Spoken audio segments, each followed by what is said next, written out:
93, and you have that wonderful little final couplet that just kind of sums everything up,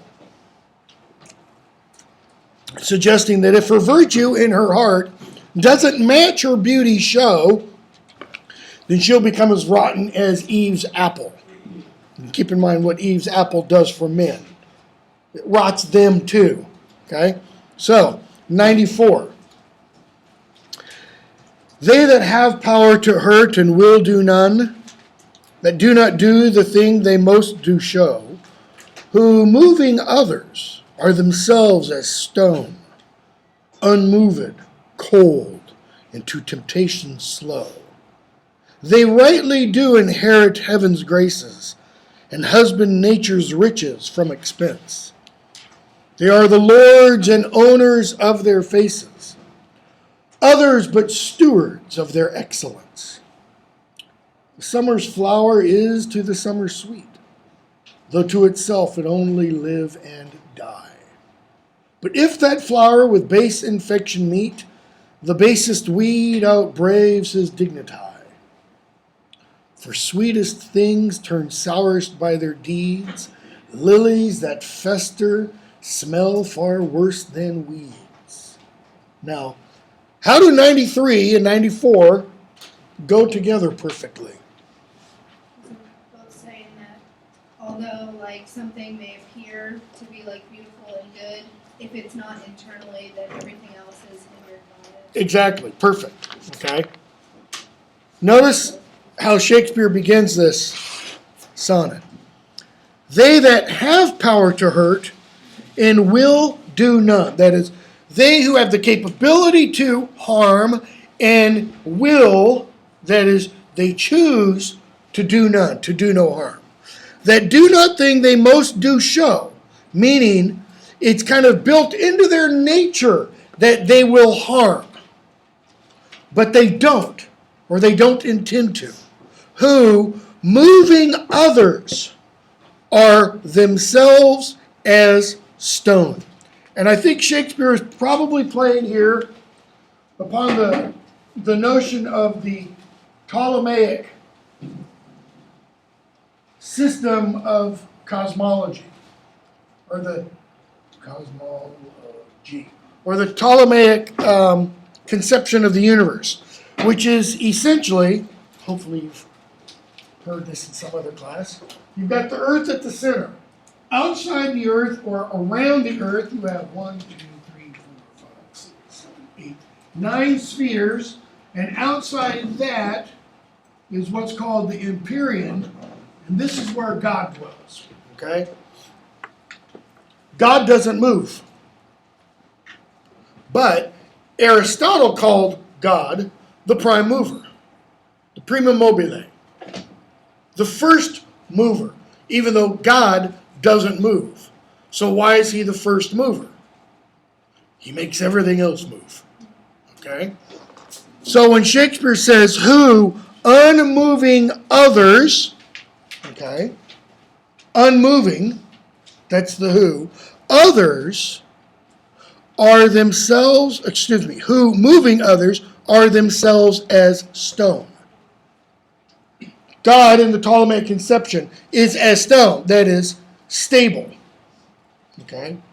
But others are moved. So what is he saying about the individual being addressed?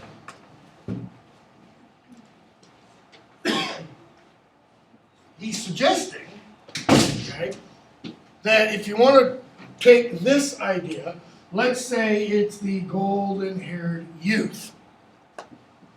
The golden-haired youth is immovable. He's like stone. He's not moving anybody. Or, let's say possibly it's the dark lady. She's not moving. And yet, what does she do?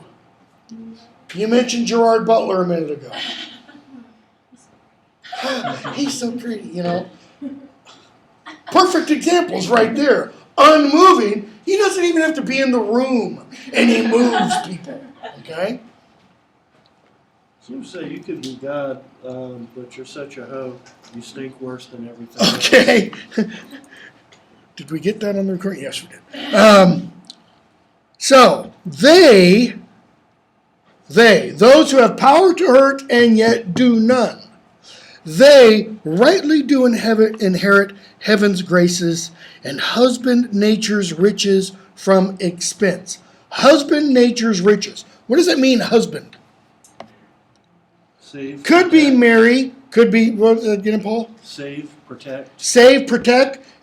You know, animal husbandry, if you're studying animal husbandry, doesn't mean you're marrying animals.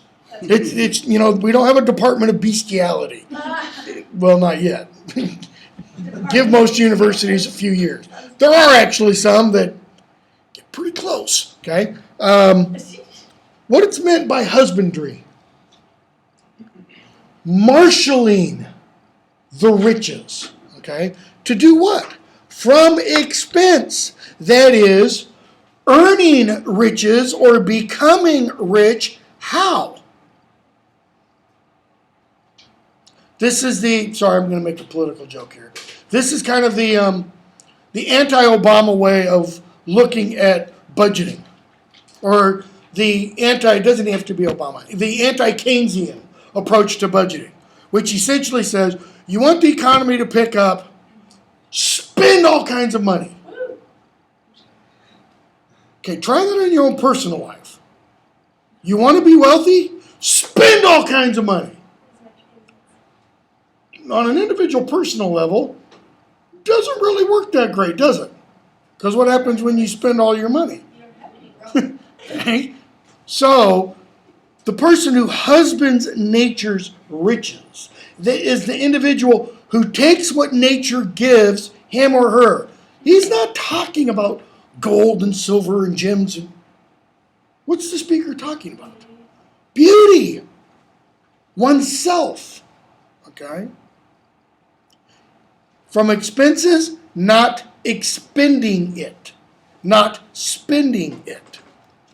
So, these kinds of people who inherit heaven's graces and who are the lords of themselves, they are the lords and owners of their faces. Meaning what?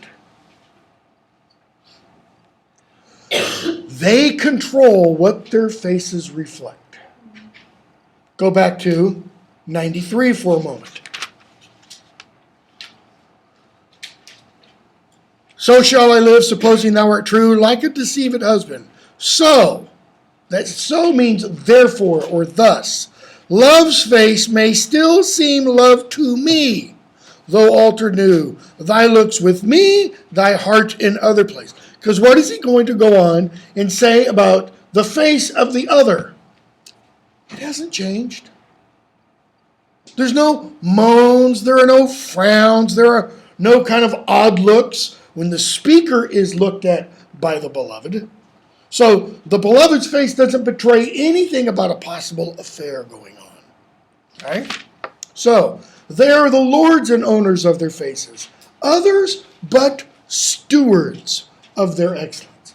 The kind of individuals he's talking about control how they appear. Not talking about makeup and all that kind of stuff. Okay? What's he saying? They don't blush if a situation arises in which most people blush. How do you know most people blush? Because others are stewards of their excellence. Okay? Tenants, caretakers, temporary. Exactly. The summer's flower is to the summer sweet, though to itself it only live and die. Now, what do those two lines mean? The summer's flower is to the summer sweet. What purpose does it serve for the summer? Beauty, sweetness, aroma. And yet, for itself, its nature's riches, it only live and die. It lasts briefly and then psh. But if that flower that for the summer is sweet, if that flower with base infection meet, the basest weed outbraves his dignity. Okay, what does outbraves mean? We probably got a gloss there. Outshines, maybe. Line 12, which one is that? Outbraves his dignity, surpasses in show its worth. If the flower is infected by some foulness, he's suggesting the rankest weed in the garden looks better than the flower. Final couplet, summation. 4. Sweetest things turn sourest by their deeds. Go back to the first line. Okay? Lilies that fester smell far worse than weeds. Why lilies? Why not begonias? Why not carnations? Innocence. Innocence, what else? Purity. Purity. What color are most lilies? White. When do you also use lilies? Funerals. Okay. Lilies that fester, lilies that are supposed to be in white, etc. Lilies are also used at Easter. Okay. Lilies that fester, in other words, things that are beautiful, things that are pure, snow white, that go rank, that go rotten, they're worse than weeds. Okay. Now we can almost go straight from here to 130. My mistress's eyes are nothing like the sun. Where Shakespeare gets called, and we'll talk about this when we get to it, an anti-blazon. Okay? But here the speaker is suggesting what about the beloved? They've done something to taint it. Or don't do something that makes you fester. Stay as pretty on the inside as you are on the outside. Okay? 96.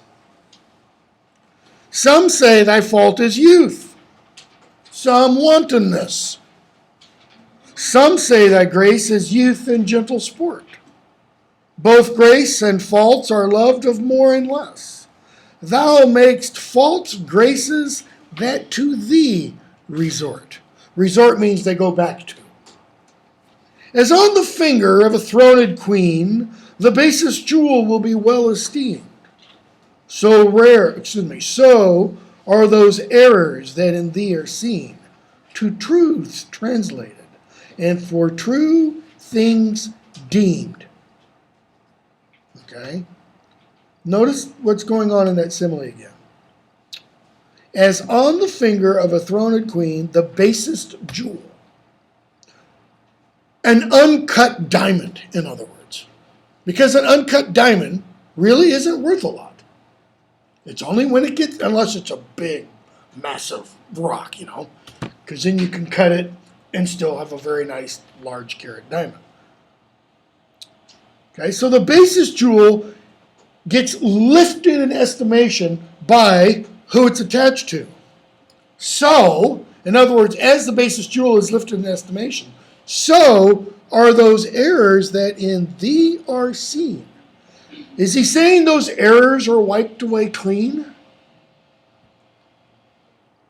Right. To truths translated, and for true things deemed. He's saying the errors, because they're attached to you, instead become deemed truth. We see this all the time around us, depending upon who the individual is. Okay? If the individual is Kim Kardashian, and the error is, that she's a slut or something, does that get translated to, well, no, she's not. She's a nun. No. Why? Because Kim Kardashian is not the kind of individual that's being spoken about here. She's not a quote-unquote queen.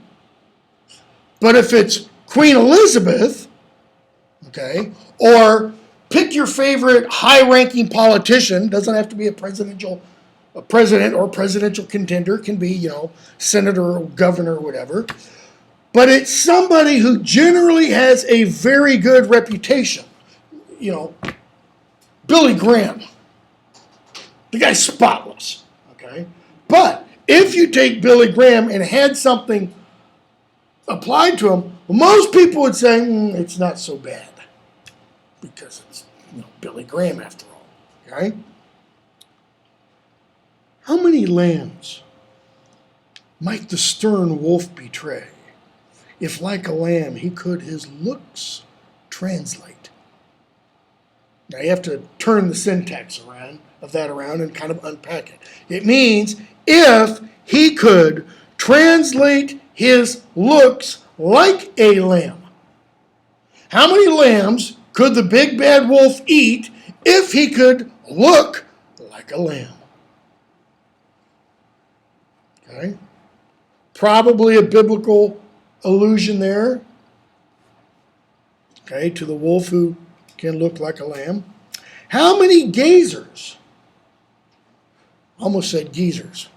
How many gazers mightst thou lead away if thou wouldst use the strength of all thy state? In other words, you could lead a whole army astray. If what? She or he, whichever one it is addressing, wanted to.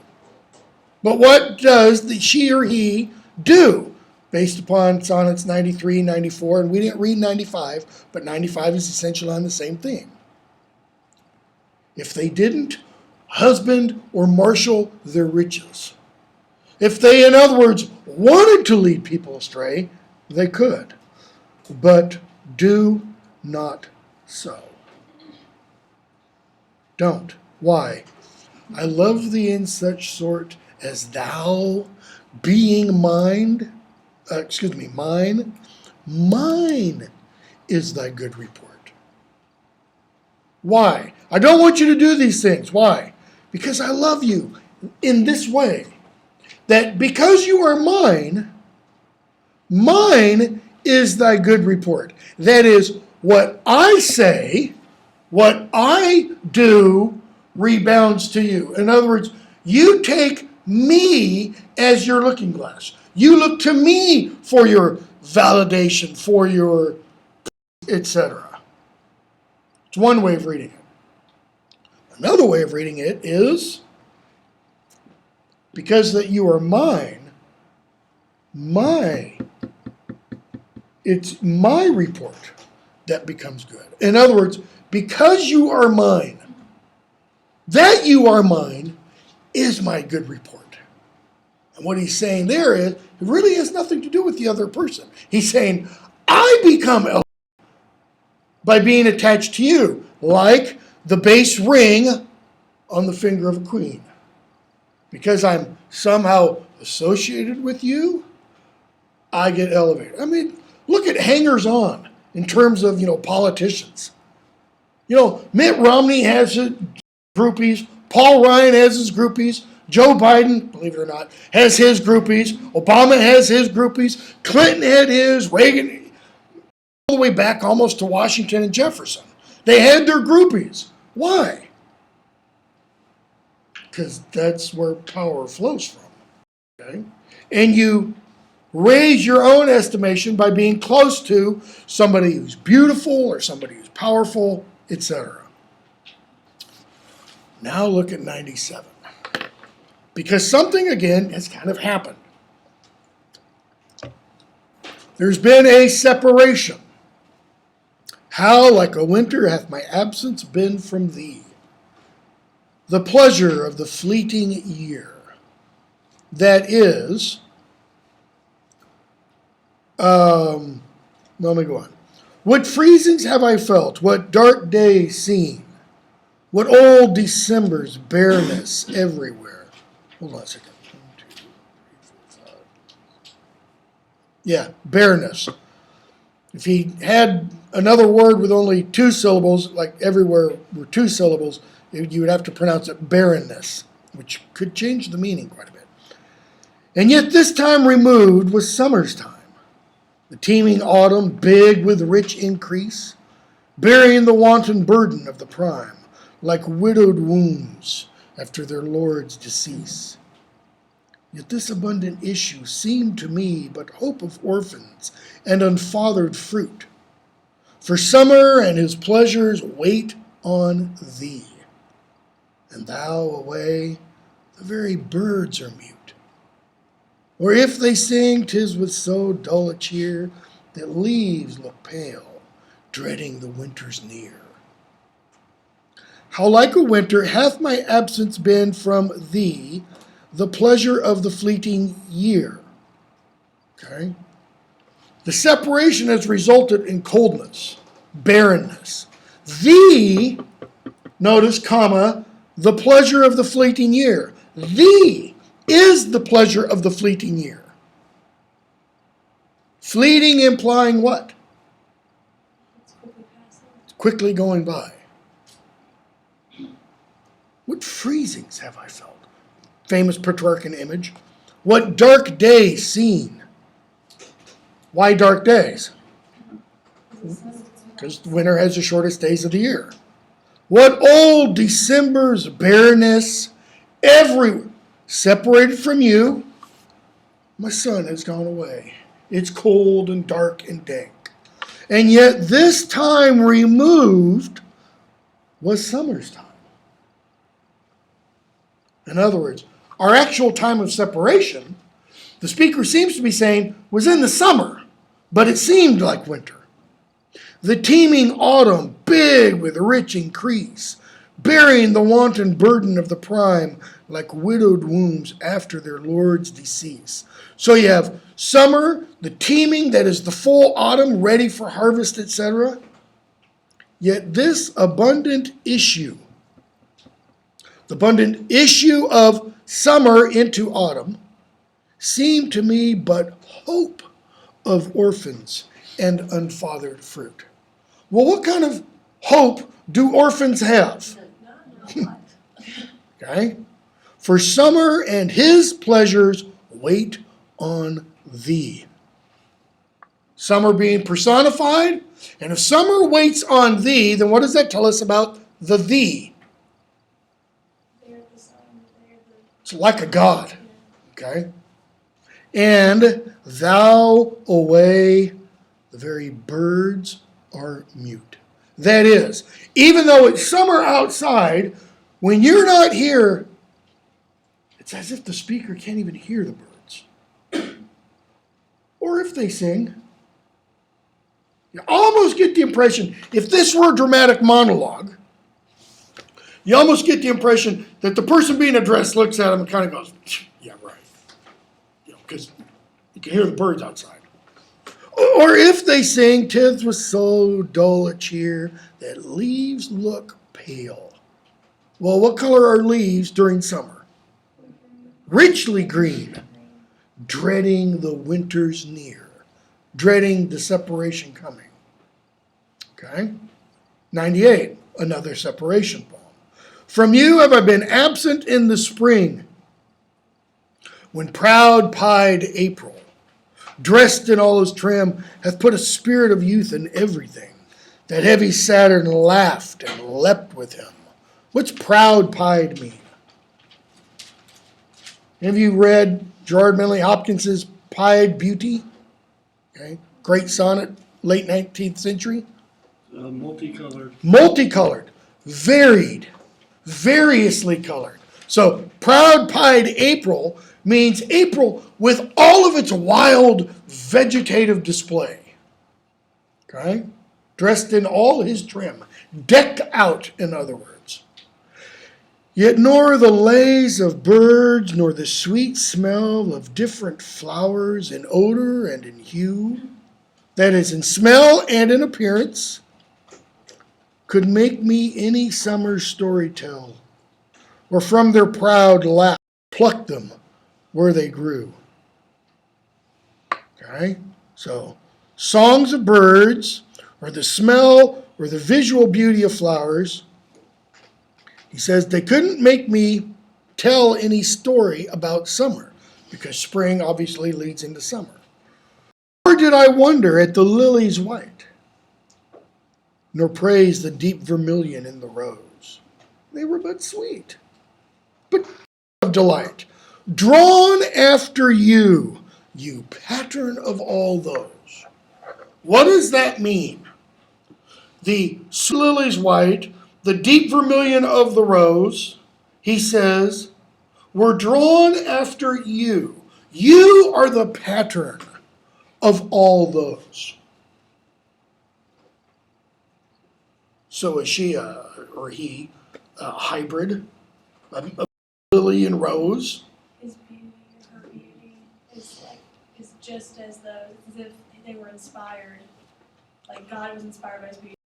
The white of the lily is a copy of the white of this individual. The deep vermilion is a copy. How good is a copy in comparison to the real thing? Pull out your license and take a look at your picture. Because I'll bet almost everyone in here will go, ugh, you know. Okay? Good copy, maybe? That is good. No copy is perfect. This is an old Platonic idea. We live in a world of copies. Up there is the real world of forms or ideals. Everything down here, to use C.S. Lewis's language, is a shadow. Okay? These are the shadowlands. So that's the idea. Look at the final couplet now. Yet seemed it winter still, and you away, as with your shadow, I with these did play. So what's the final couplet saying? Whatever kind of copy it was, it still kind of sucked because it wasn't you, and that sucks, and everything sucks. Okay? And everything sucks, so, you know. Okay, all of which is true. It's like he used these like flowers and things to entertain himself while that person was away, but it was like he didn't get any fulfillment out of it because they were just specks of. Okay. Let's assume the poem is written to a woman. Ew. Lady, Or it can be that. okay? If Yeah. you had a boyfriend Uh-uh. or other who used this argument on you during a period of separation, what would your response be? Much. Yeah, right. They were just a pattern or a copy of me. Okay. Because what's he saying? He isn't saying, while you were away, oh, I was good. No. I didn't do it. No. What's he say? Lilies, roses, probably nasturtiums, carnations, mums, go through all the flowers in the I tried them all. And you know what I came to find out? Dadgummit, they're all just copies of you, honey. Just, I mean, was he alive after saying this? well, okay. As with your shadow, I with these did play. Okay? Now, you can take that to be, oh, isn't that sweet? Or you could take that to be, Okay? Now we skip a bunch. Go to 105. I love that poem. There's something about it that speaks to me. 105. Let not my love be called idolatry, nor my beloved as an idle show. Since all alike my songs and praises be, to one, of one, still such, and ever so. Kind is my love today, tomorrow kind, still constant in a wondrous excellence. Therefore my verse to constancy confined, one thing expressing, leaves out difference. Okay, let's stop there. Let not my love be called idolatry. That is my affection. Don't let it be called idolatry. nor my beloved, the one my love is toward, an idol show. That is proved to be an idol. So I'm not an idolater of you. You are not the woman set on the pedestal for me to bow down to, etc. Okay? Since all alike my songs and praises be to one, of one, still such, and ever so. Now you could take that to mean all my songs and all my praises are actually about one, even though they may individually be about, Judy, Carol, Sylvia, Okay? Going back to the pronouns Yeah. there. Kind is my love today. Kind there means natural. Okay? Doesn't mean nice, gentle. Okay? So kind is my love today. Tomorrow kind. But what's the my love? Is it his affection or is it the object of the affection? Does it read, in other words, kind is my lover today, tomorrow kind, still constant in a wondrous excellence? What does that word still mean? Ever, continuously, as well as what we mean when we say the water in here is more or less still, unmoving. Okay? So still, he says, what? Still constant. Isn't that redundant? Constant constancy? Yeah. Stilly still? Still. Okay. Right. Who was it? A.E. Housman in The Convergence of the Twain talks about the Titanic, stilly couched she, talking about the Titanic, couched stilly forever on the ocean floor. So, still constant in a wondrous excellence. Therefore, my verse to constancy confined. That is, my verse is all about constancy. Well, what does he mean by constancy? Consistent or Faithfulness? Okay, so is she consistent? Or you started to say consistency, like Jell-O, it has a consistency. Pudding. What did you say, Paul? Faithfulness. Faithfulness. Trueness. Just keep in mind that word true, what's it mean? It means straight, up and down. Like when a bicycle tire is true, it's straight. If it goes out of true, if you break a bunch of spokes or lose the spokes, the tire goes like that. It becomes untrue or bent. Okay? So, Does he not think we've been reading these the whole time? that's a good question. Yeah. That gets to the whole question is, are the sonnets truly a sequence? Are they meant to be read in a sequence? We don't know. We don't know that Shakespeare intended them to be read this way. But it's how they've been read since 1609.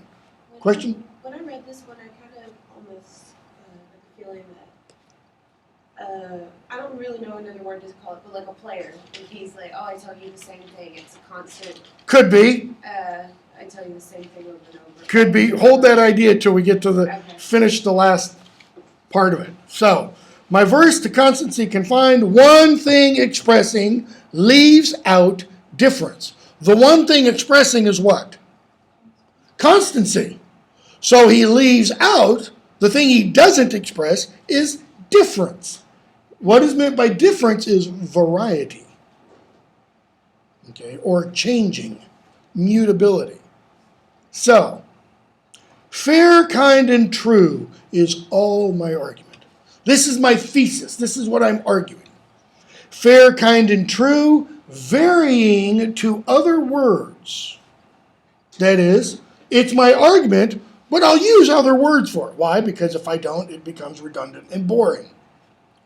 In this change, the varying to other words, in this change is my invention spent. Invention from the venire, which means to discover. or to uncover, to find out. Doesn't mean to eat. Okay? So his invention is spent in this change, three themes in one, which one affords. Fair, kind, and true have often lived alone, which three till now never in one. What does he mean by that final couplet? That person embodies all three things. The person best embodies all three. In the past, or previously, he found fair, kind, and true, each living alone. So, maybe Julie was fair, maybe Andy was true, and maybe Abigail was, what's the other one? Kind. Okay? And then you could come up with all kinds of permutations. Maybe Sandy was true and kind, and Abigail was kind and fair, and Julie was fair and true. But none of them were the whole deal, the whole package, until now. What is this another way of saying? Did the whole package, baby. I sampled a bit. I took the smorgasbord approach, and guess what? The best dish in the house was at the end. Everything that was earlier on the table was all, you're it. Now, this is a rather weighty way of saying, hold my past against me. Okay? You're the one I truly love. That's very useful. Yeah. You know, Shakespeare's not a dummy.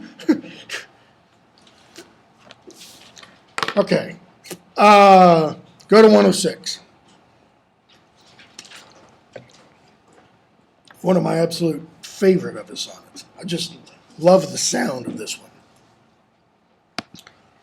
When in the chronicle of wasted time I see descriptions of the fairest whites, people or creatures, and beauty making beautiful old rhyme in praise of ladies dead and lovely knights. Think, Mallory's Mort d'Arthur, or Sir Gawain and the Green Knight, or some other chronicle about knights and damsels in distress and such. Then in the blazon of sweet beauty's best, of hand, of foot, of lip, of eye, of brow, I see their antic pen would have expressed even such a beauty as you are now. A blazon. Anybody know what that is?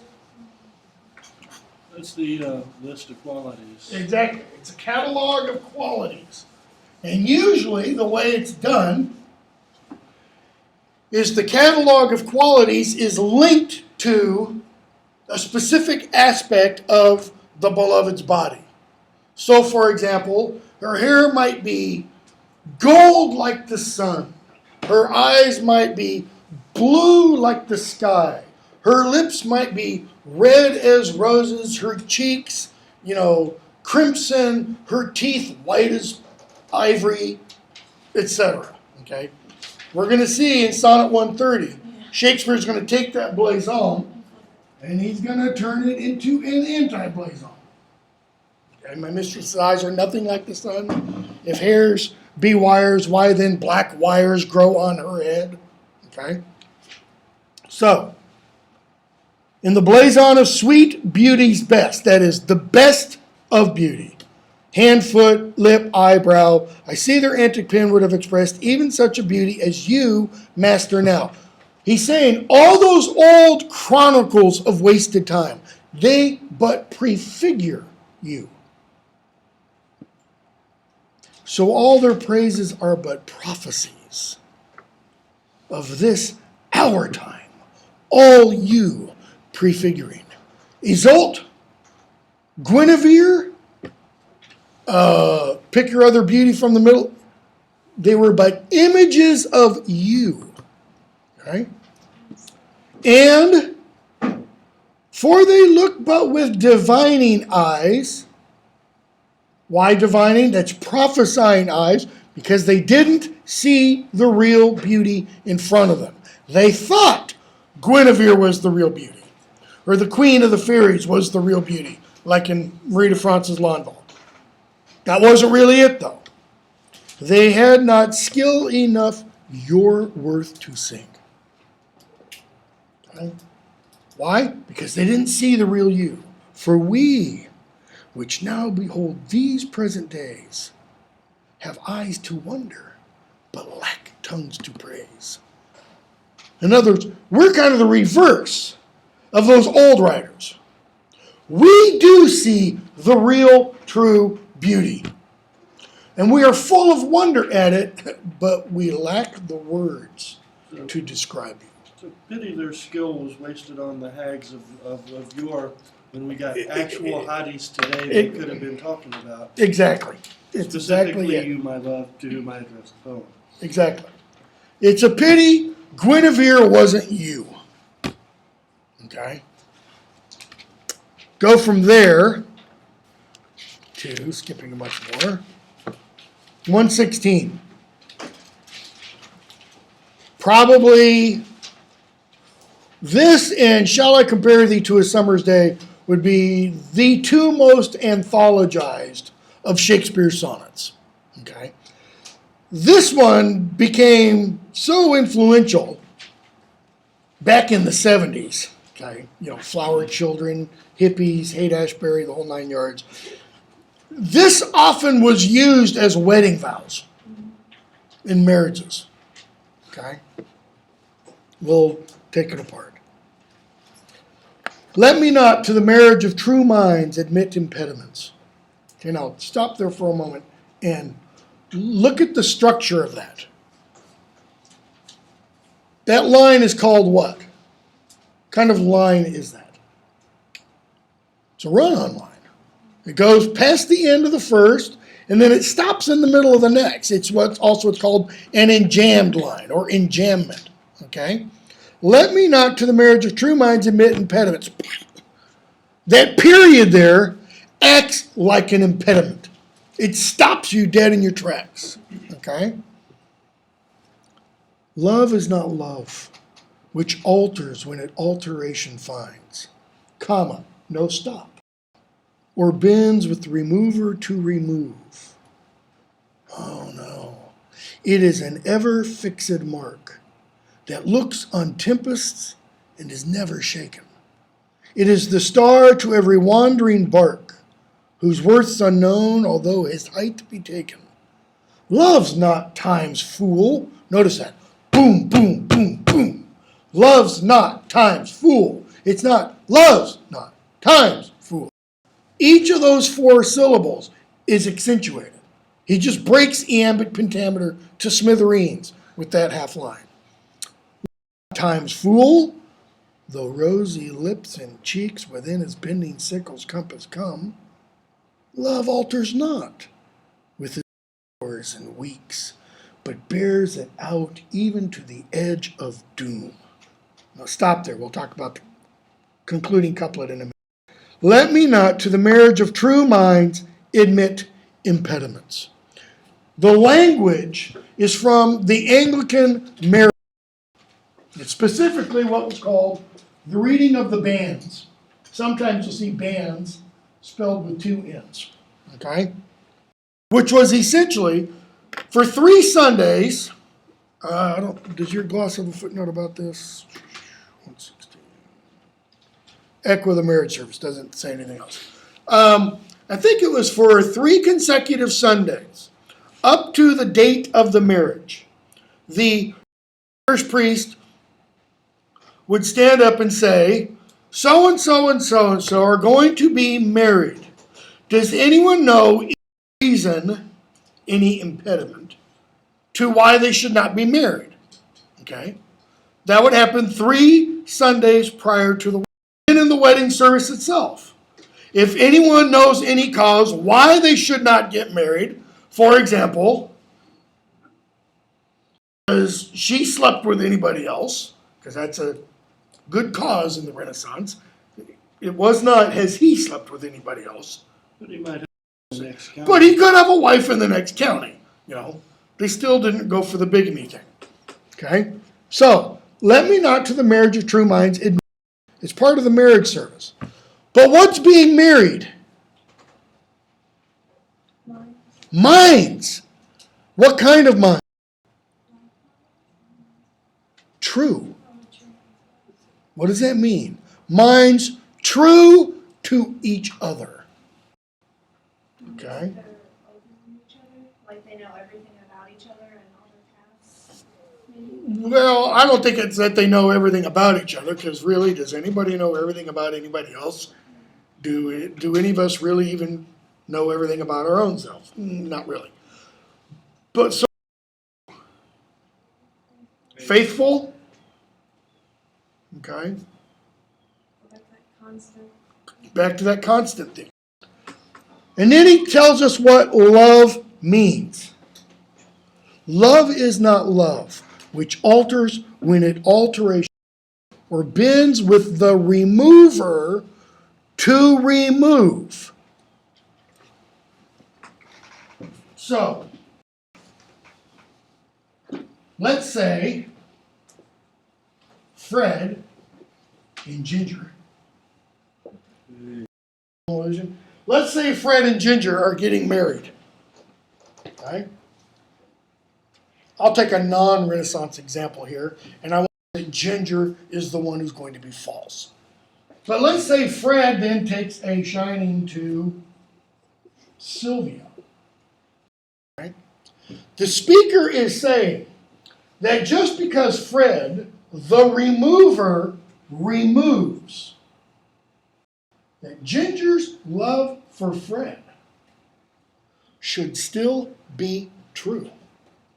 In other words, if Ginger says, the hell with Fred, I'm going to go find Tom, then what Ginger has for Fred is not love. Okay, I'll just let that sink in for a while. Yeah. That's pretty powerful. Because what does that say? Forgiveness. It's forgiveness, it's commitment, it's, even if Fred completely goes out of the picture with Sylvia, love is not love, which with the remover removes. In other words, the speaker seems to be saying, if it's real love, Ginger will stay, quote unquote, in love. With the one that's removed, and stay like this. And Ginger. Okay? So, which alters not when it alteration finds, or bends with the remover to remove. When it alteration finds. Well, I've grown out of love with you. Is, often an excuse for divorce today. Okay? No. Look at that. Oh, no. It is an ever fixed mark. What does ever mean? Like always. Always. Notice, it's not. It is an sometimes fixed mark. It's a mostly fixed, no. It's an ever fixed mark that looks on tempests and is never shaken. Look on tempests. The language here is from the outside, looking down. Okay? Tempest refers to largely sea storms. Okay? Looks on tempest and is never shaken. Oh, another image, if that one's not stark enough. It is the star to every wandering bark. What star? Well, in the northern hemisphere, it's the North Star. If you're in the southern hemisphere, it's the Southern Cross. Southern Cross. Okay? It's the star to every wandering bark, whose worth's unknown, although his height be taken. Meaning, here you've got the horizon, the height, the degrees up, okay? Though his worth, that is where that star is unknown. Because in Shakespeare's day, they didn't know where the North Star was, which I still kind of think, when scientists talk about a star being so many million light years away, and then they'll talk about its relation to another. How do you talk about the relation of one star to another star? Out in the confines of space when there aren't other fixed reference points, so to speak. In other words, you can't go 120 miles or 120 million light years, north and then take a left. Okay? Whose worth is unknown, although his height be taken. Loves not time's. Wow. Love doesn't suffer what? The ravages of time. Okay? Neither stone, nor brass, nor monument, nor oceans, that one earlier poem, monuments. Okay? Loves not time's fool. Though, and we would say although, rose lips and cheeks within his bending sickle's compass come. His bending sickle's compass. What does that mean? Reach? What kind of compass? Are we talking about? Like the measuring one, like this one. So what does the sickle do? It does this. If death is personified and he's got his sickle, it's like he does this. And he inscribes a perfect circle. But it's not death here, it's time. So what if rosy lips and cheeks come within time's compass?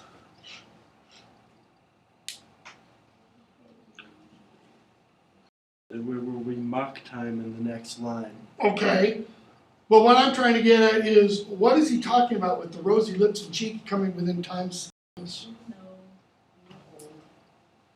No. Time, yes, you do get old.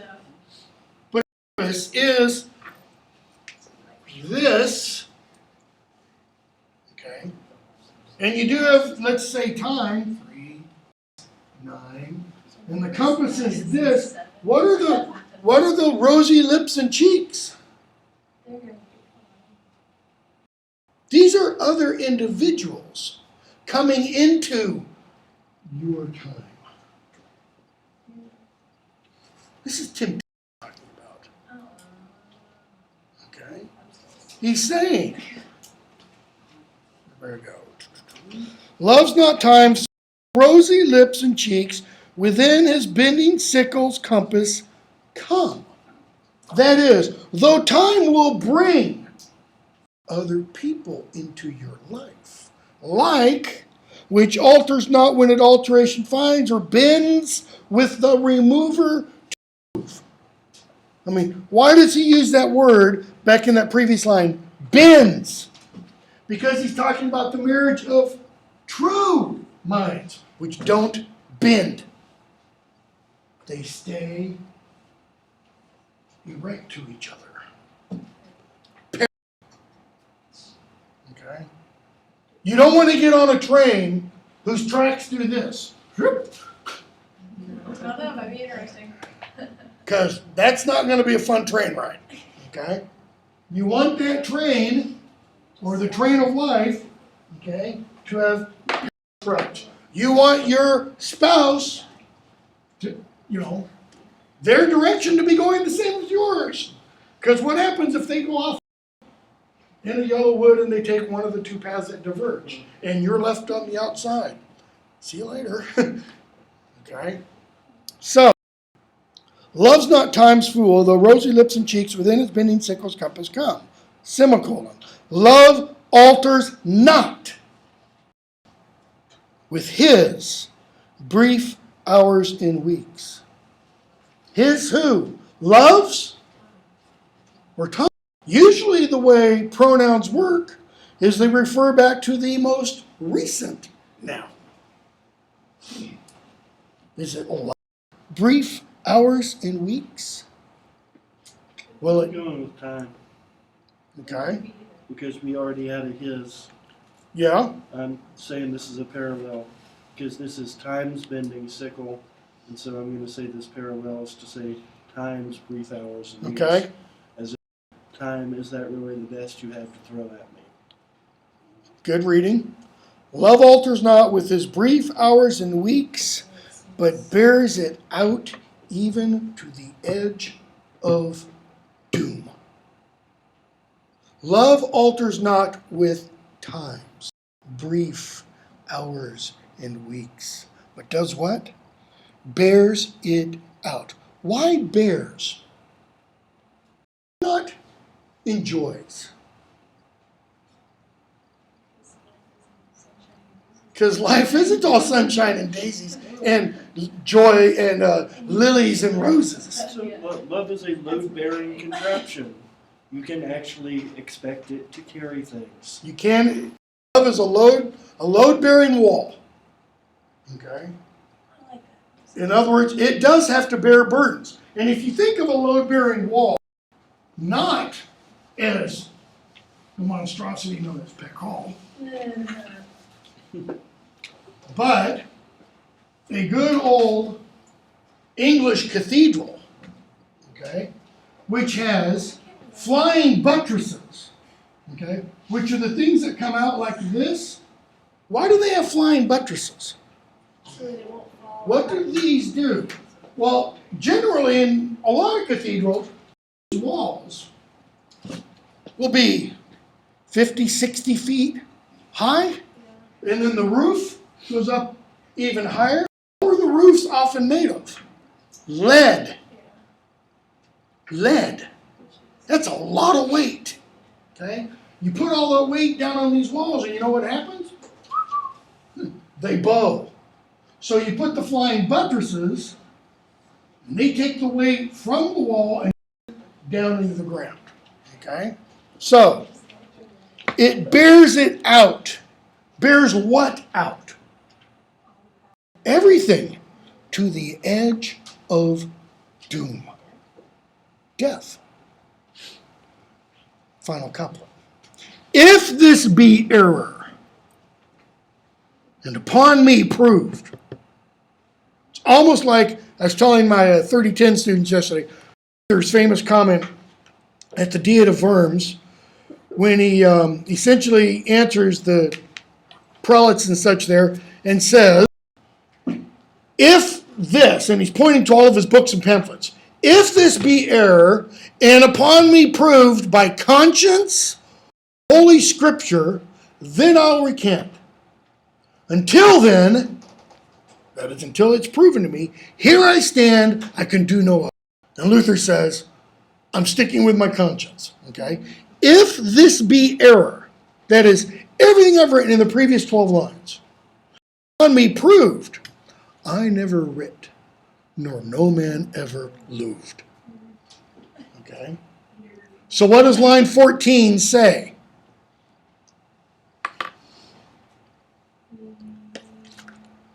Is the speaker doubtful? If it's wrong, I don't want Is the speaker not sure? to. It's kind of I never writ. yeah, it's kind Hello? of sarcastic. Yeah, it's sarcastic. He writ. It's right there. He writ it before us. Okay? So, I never writ, nor no man ever loved. He is saying, because I writ, other men have loved. Is he saying all men love like this? No. No. This is a hard love. Okay? Go from there to 121.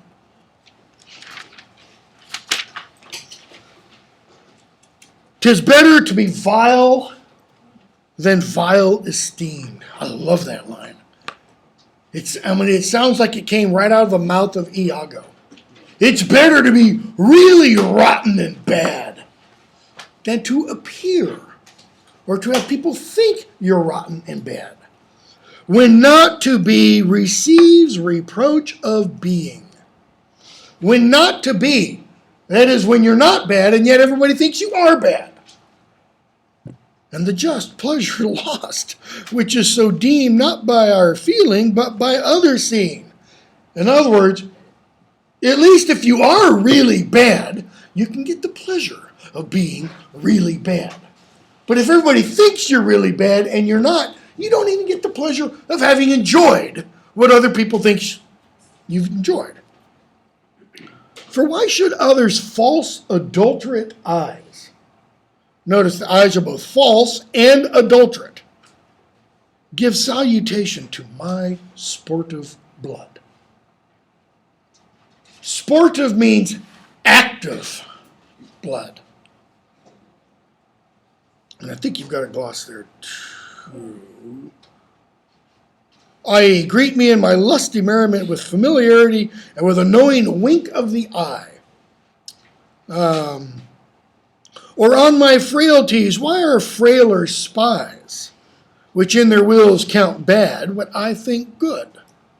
No. I am that I am. He's, channeling Popeye. What does he mean? I am that I am.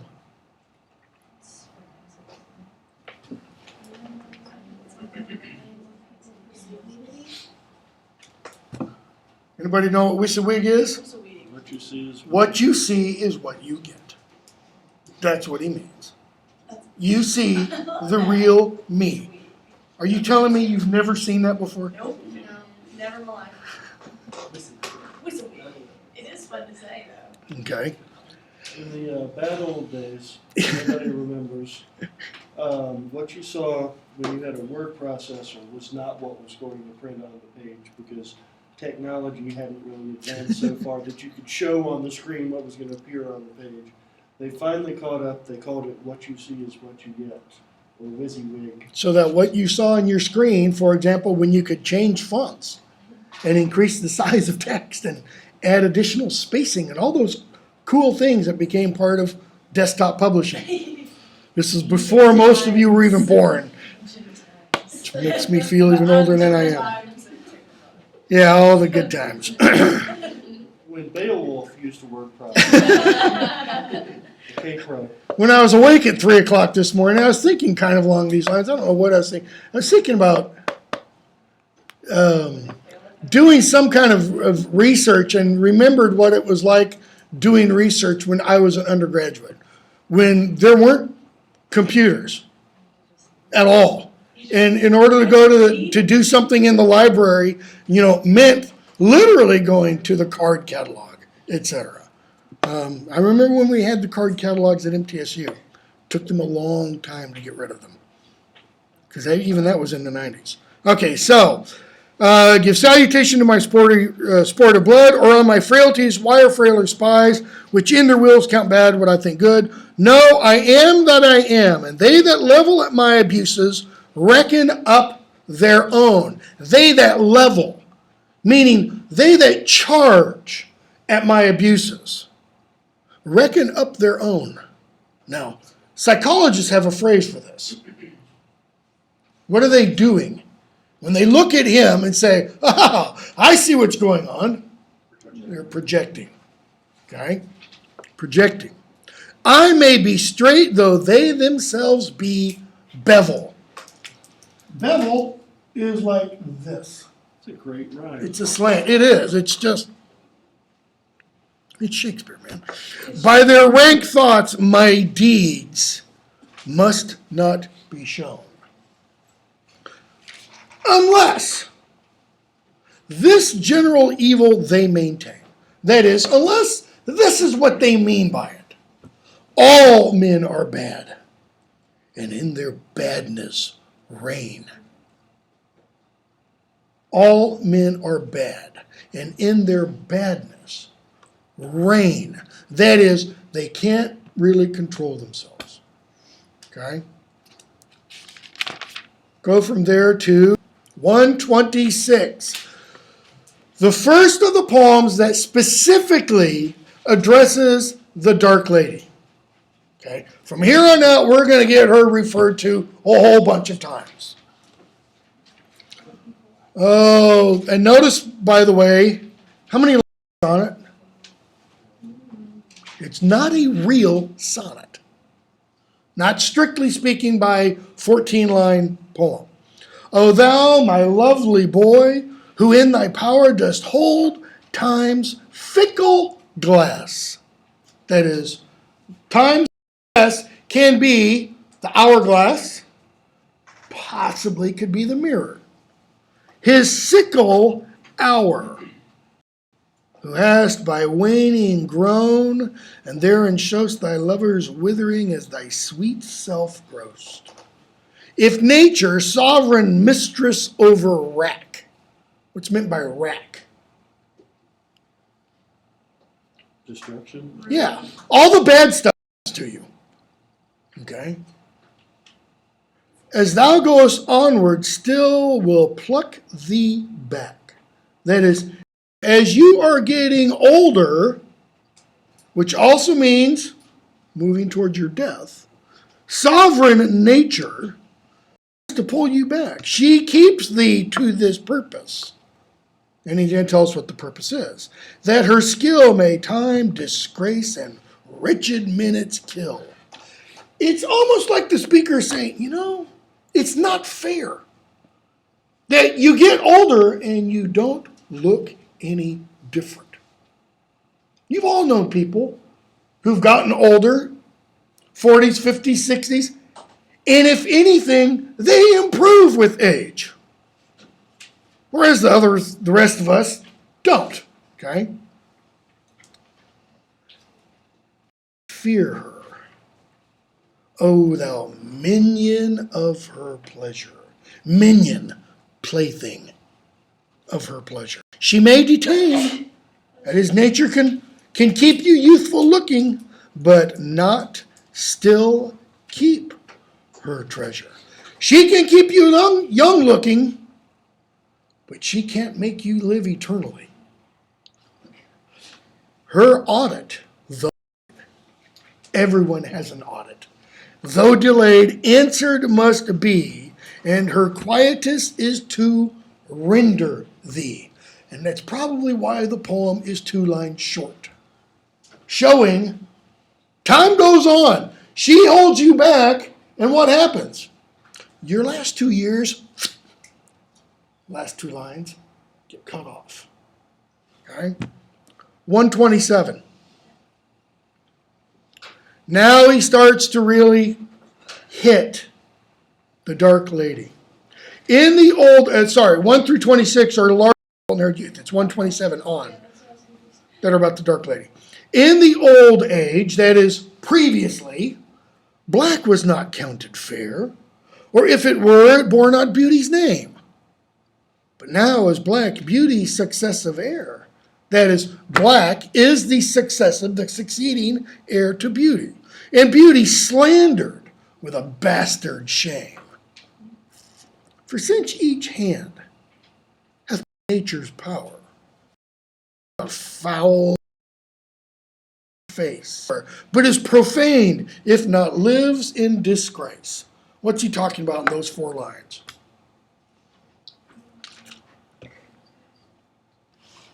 What can now be done? The speaker is saying. That which is ugly can be made beautiful. In other words, if you're not born beautiful, max factor can be beautiful. Therefore, my mistress's eyes are even black. Okay, now why the therefore? Because now beauty can be put on. Beauty can be artificial, he is saying. And something that is foul can be made fair. Therefore, my mistress's eyes are raven black. What's he going to do? He's going to go to the opposite of the popular conception of beauty. Her brow so suited, and they mourner seem at such who not born fair, no beauty lack. That is, those who not fair, yet they don't lack beauty. Why? It's been artificially put on. Slandering creation with a esteem. They slander the creation of their looks with a false image. Yet so they mourn, becoming of their woe. That is, his mistress's eyes. That every tongue says beauty should look. Okay? Every tongue looks at his mistress's eyes and says, wow, that's what beauty should be. Okay? 129. I love this poem. Probably says more about me than about the poem. The expense of spirit and a waste of shame is lust in action. What happens to that first line if you spell waste, W-A-I-S-T? It becomes Okay, remember, if there's a pun, Shakespeare will find it. Okay, so the expense of spirit in a waste of shame is lust in action. What does that mean, expense of spirit? What happens if you expend your spirit? Oh, you die. Renaissance commonplace, the notion I've talked about before, Samuel? Yeah. Okay, so sex in a waste of shame, whore, is lust where? In action. Rather than just lust up here. Okay? And till action, lust is perjured. That is, lust lies against itself. L-I-E-S, it doesn't tell the truth, not L-I becomes reclined. Okay? Till action, lust is perjured, murderous, bloody, full of blame, savage, extreme, rude, cruel, not to trust. Yeah, you kind of get the impression the speaker here is a little pent up about something. Yeah. Enjoyed no sooner, but despised straight. How many of you have seen the film Hitch with Will Smith? Yeah. Well, there's a scene in the film Hitch where there's this just really crass guy. Can't remember his name. And he's trying to get into bed with Hitch's girlfriend's friend. And he finally gets her into bed, and Hitch goes up and meets him and stuff, and he goes, you know, all this for a lousy lay. Okay? Enjoyed no sooner, but despised straight. Gets what he or she wants, and then kind of goes, well, that wasn't any good. Past reason hunted. Why past reason? Irrational. Yeah, no reasonable person would have put this much effort into getting laid. Exactly. And no sooner had past reason hated, as a swallowed bait on purpose laid, pun, to make the taker mad. Mad goes back to past reason, but what else does it possibly allude to? What can madness be a symptom of? A venereal disease. Mad in pursuit, that is, you're beyond reason in pursuing it, and mad in possession. Had, having, and in quest to have, extreme. What is all this about?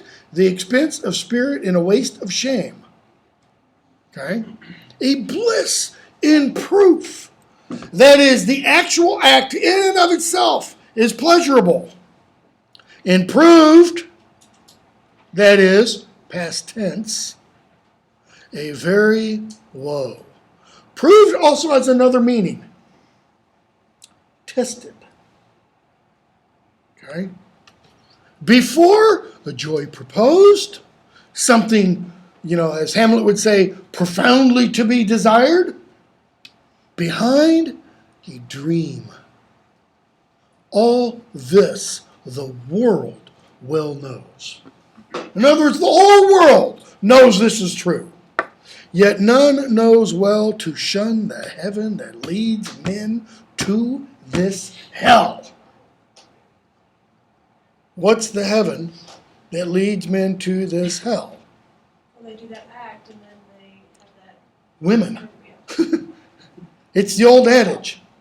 Can't live with them, can't live without them either. Okay? 130. Looks like we won't get all the, well, maybe we will. 130. My mistress's eyes are nothing like the sun. This is the anti-blazon. Coral is far more red than her lips red. If snow be white, why then her breasts are dun. If hairs be wires, black wires grow on her head. I have seen roses damasked, red and white, but no such roses see I in hers. And in some perfumes is there more delight than in the breath that from my mistress reeks. I love to hear her speak. I know that music hath the far more pleasing sound. I grant I never saw a goddess go. My mistress, when she walks, ground. Let's stop there for a minute, okay? So her eyes aren't like the sun. By saying her eyes are nothing like the sun, it means they're not the sun. The sun's bright and yellow, so her eyes must be dark, black. Coral is far more red than her lips red. How red is coral? It's kind of like a peachy red. Light pink. Okay, it can be very red. Yeah, it can be very red. Like in the Caribbean, in the water and alive. What would Shakespeare's experience of coral be? Not so much. Not so much, okay? First of all, coral doesn't grow around the Isles of Great Britain. You get dried coral. So you get dried coral. How red is dried coral? It's like pale pink and gray. It's pretty much bleached. Coral is far more red than her lips are red. She has no color. Ooh, that's She's chapped. it's not even chapped. That's disgusting. Okay, there's no other way to put it. If snow be white, why then her breasts are dun? What color is dun? It's like brown. Dirty dishwater color. Okay, just let that settle in. Okay, it's supposed to be white. Much. If hairs be wires, black wires grow on her, so her hair's all kinky. Okay? I have seen roses damp, right? That is, roses, variegated colors, red and white. I don't see such roses in her cheeks. There's no rosy in her cheeks, and there's no white in her cheeks. Okay? And in some perfumes is there more delight. Absolute favorite line of all of Shakespeare's sonnets, than in the breath that from my mistress reeks. I mean, just that last word is sheer genius. I love to hear her speak, yet well I know that music hath a far more pleasing sound. I always think Fran Drescher. Yeah, I'd rather hear fingernails on chalkboard. I wish we still had chalkboard because I love to do that in classes. I grant I never saw a goddess go. My mistress, when she walks, treads on the ground. Well, goddesses are supposed to kind of, float. He's talking about all these other Elizabethan sonneteers who talk about their girlfriends and lovers as being goddesses. They're, beauty personified, virtue personified. I think he's flipping off Petrarch. Well, he's definitely flipping off Petrarch. But he's also saying when he says, my mistress, she walks on the ground. He's saying something else. Not only is she real. She's also she's ungainly. Seems like she's Okay. she's afloat. Like she doesn't have that grace. Yeah, you're not even close. Okay. She's a streetwalker. Okay. She's a whore. Prostitute. Okay? He's not saying she walks on the ground. Okay? And which could be part of the reason for her skin being dark. Renaissance conception of beauty is white. This kind of white. I mean, look at portraits of Queen Elizabeth. She wouldn't put the equivalent of confectioner's sugar on her face. That white. I mean, Nicole Kidman is tan compared to Queen Elizabeth. Okay? That's saying something. And that is saying something. And yet, by heaven, that's an oath, by God, my love is rare. My love can be my affection for her, or her, as rare as any she belied with false compare. Now, those last two lines are saying, my love, whether it's my affection or she herself, she is as rare as any woman falsely compared to some goddess. So what is he really saying? Is he really saying, my girlfriend is the most drop-dead ugly thing that ever walked the face of the earth? No. She's an ugly whore, but she's my ugly whore. Okay, that may be one way of putting it. She may be an ugly whore, but she's my ugly whore, and you can't have her, and you can't, okay? That's one way of looking at it. I think he's using all these images as an anti, to say, not that she's an ugly whore, but to say she's real. Whereas all these other guys' lovers, they're all make-believe. What he's really saying is, when I go home and go to bed at night, I have a real woman in my bed beside me. I don't cuddle up with my little ones of Astrophil and Stella, you know, and read myself to sleep about Stella, okay? Sheesh, that took too long.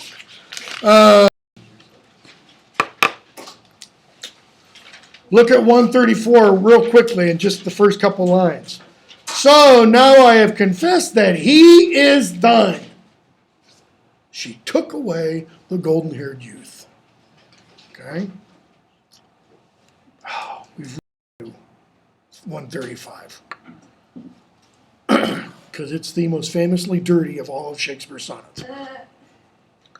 He's punning on the word will. Does your footnote have a gloss there? Will. This and the following sonnet, in Sonnet 143, ring changes on the word will. Sexual desire, temper, passion, the poet's name. It can also refer to sexual organs. Okay? Whoever hath her wish, thou hast thy will. Wish, will, desire. That's okay. And the boot. But notice here it's capitalized. Kind of implying like it's a name. And will in overplus. More than enough am I that vex thy sweet will, making addition thus. In other words, add my will to your will, and we will make addition thus. Swelling of her will. Wilt thou, whose will is large and spacious? Renaissance notion that women's sexual appetite was unsatisfiable, which is why they were untrue to men. That's, Renaissance notion. Men, you can't trust women. Because once they sleep with you while you're asleep, they're going to go off and sleep with somebody else and somebody else and somebody else because they can never be satisfied. True or not, that's up for you to decide. Okay. Not once vouchsafe to hide my will in. Shall will in others seem right gracious? And in my will no fair acceptance shine? In other words, what? You're going to let some other will into your will, but not my will? The sea, all water, yet receives rain still, and in abundance as store. So thou, being rich in will, define will however you want, add to thy will one will of thy large will more. He's saying, hey, Tom, Dick, and Harry, try will as well. Let no unkind, no fair beseechers kill. Think all but one, and me in that one will. All men are the same, so you don't need to try them. Take me. Okay? All right, we'll read the other sonnets I have assigned, but we'll go on to Hamlet for whenever we next meet.